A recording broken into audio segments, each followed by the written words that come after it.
Hello, and welcome to Behind the Screen, a Game Master's Guide. This is a show where I take you behind my Game Master screen and I share some of my favorite tips, some tricks, some tools, and some of my toys that I'm using to become a better Game Master. My name is Tom Tovar, and today's topic is how to become a better storyteller.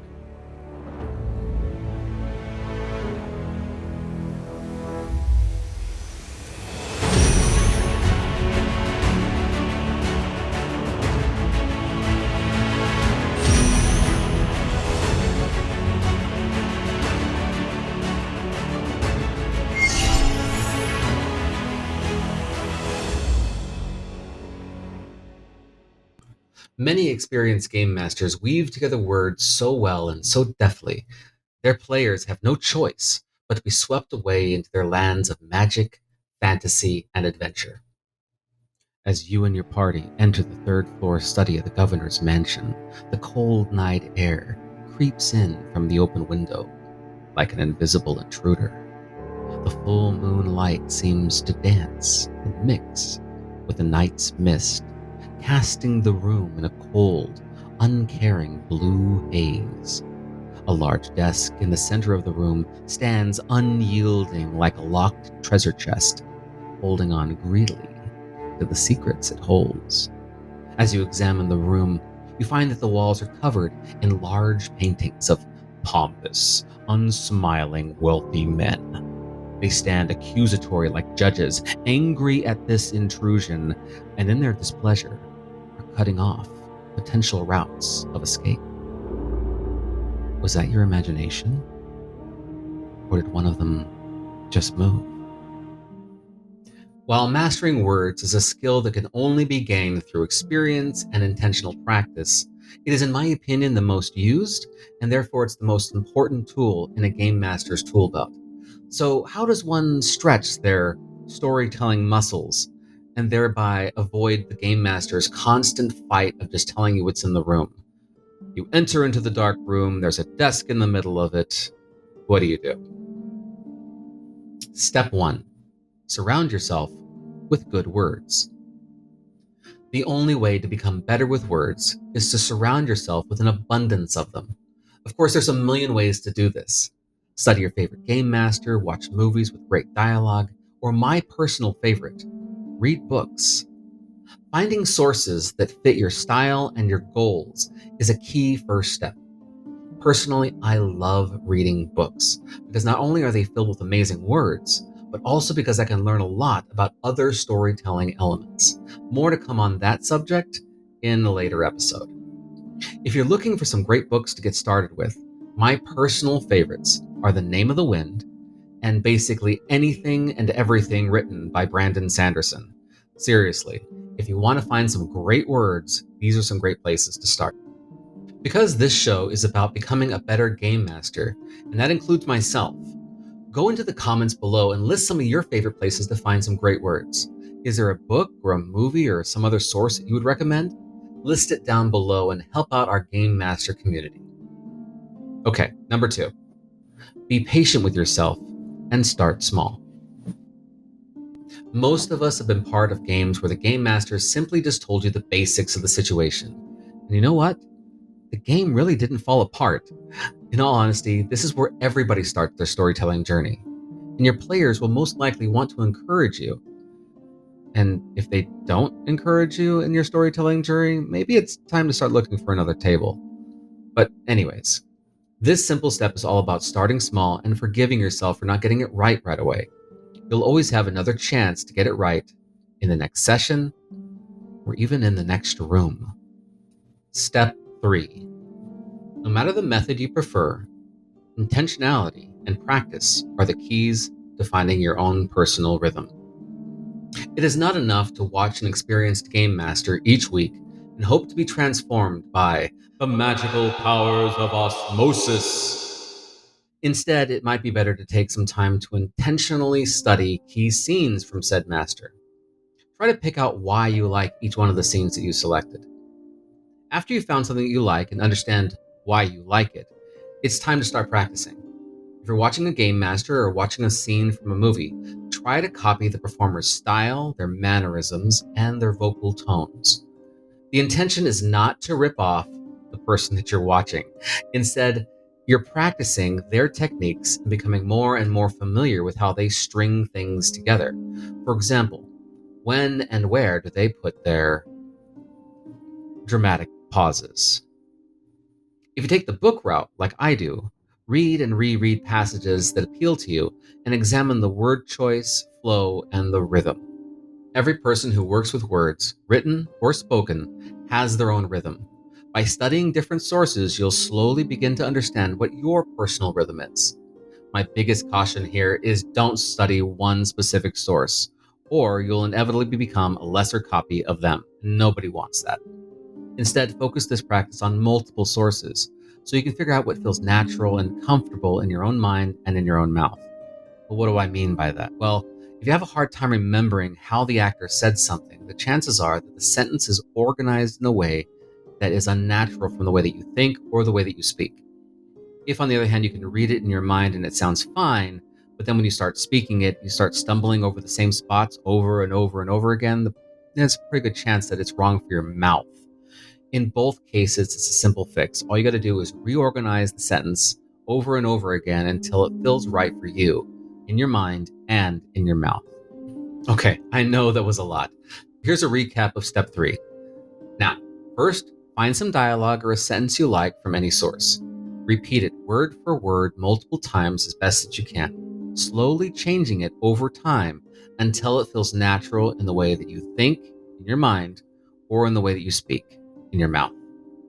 When you've changed the original into something unique, you're beginning to find your own voice and your own rhythm. Step 4.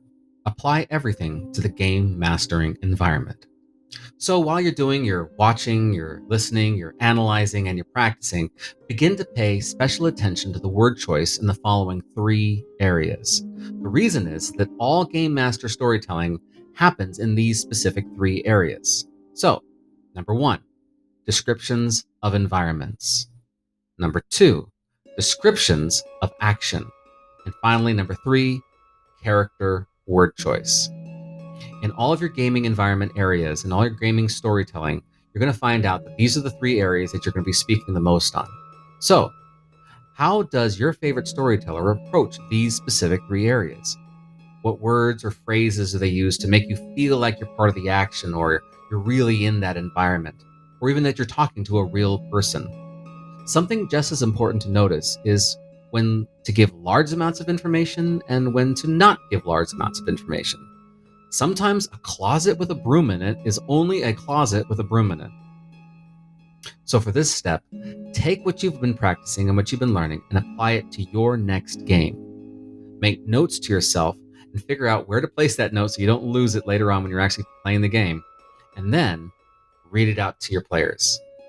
After the game is done, ask them what they thought of the note. If they're good players and they want to encourage you, they'll give you some great feedback on how to make things better the next time. Okay, now it's practice time. We're going to go ahead and put everything we've learned up to this point into practice. So let's start at the beginning. Step 1, surround yourself with good words. Okay, so unfortunately, due to copyright laws, I'm unable to share with you some of my favorite passages or scenes that would truly be fitting here.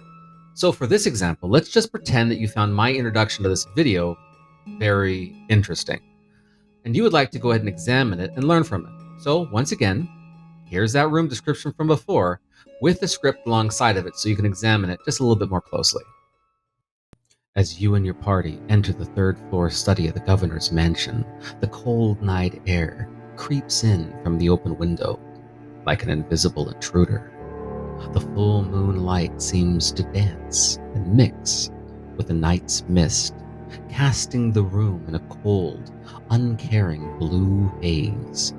A large desk in the center of the room stands unyielding like a locked treasure chest, holding on greedily to the secrets it holds. As you examine the room, you find that the walls are covered in large paintings of pompous, unsmiling, wealthy men. They stand accusatory like judges, angry at this intrusion, and in their displeasure are cutting off potential routes of escape. Was that your imagination? Or did one of them just move. Be patient with yourself and start small. Okay, there's a lot of words in my environment description, many more than I would normally use in a real gaming environment. And so for this exercise, remember, start small. What portions of my description did you like the most? Begin to examining it word for word and for my rhythm. When you're done, let's move on to step number 3. Step 3. Intentionality and practice are the keys to finding your own rhythm. Okay, time to start copying my style. Rewatch the earlier segment and try to follow my words and my rhythm. After a while of practicing, you're going to find out that there's some spots that don't really work for you. Maybe it's my description, maybe it's my tone, my word choice, or maybe it's not the way that it feels right for you in your mind or your mouth. It's at this point it's time for you to edit my description until it feels right for you.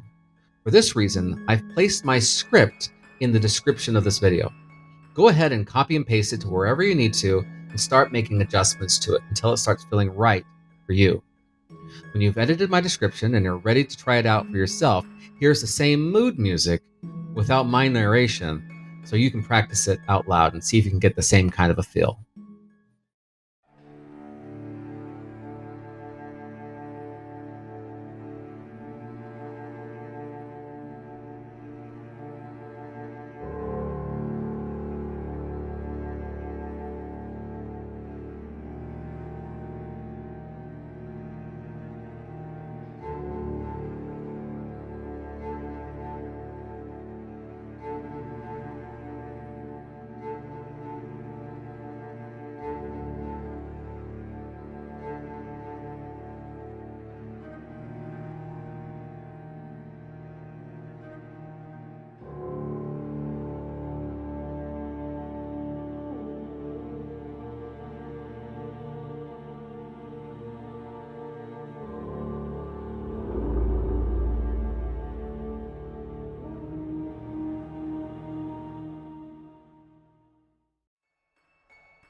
Step 4. Apply for Game Master environment. With your new and revised script in hand, it's time for you to prep for your next adventure. Obviously, this script is only good for a governor's study on the 3rd floor. But what would it take to change it to fit your next adventure? Instead of paintings on the walls, are there sculptures instead? Instead of a study, is it some long forgotten tomb? Remember, whatever you choose, I hope that this video has helped you in your journey to becoming a better storyteller. Thank you so much for joining us today on how to become a better storyteller.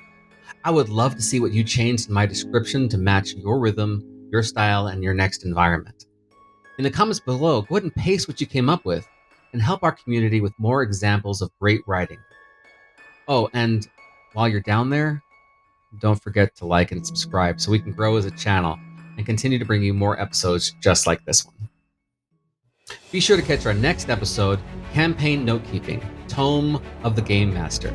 In that episode, I hope to show you some ways to keep track of great narration like the one that you just created, and also everything else that Game Master needs to be successful. Again, my name is Tom Tovar, and I'll see you next time behind the screen.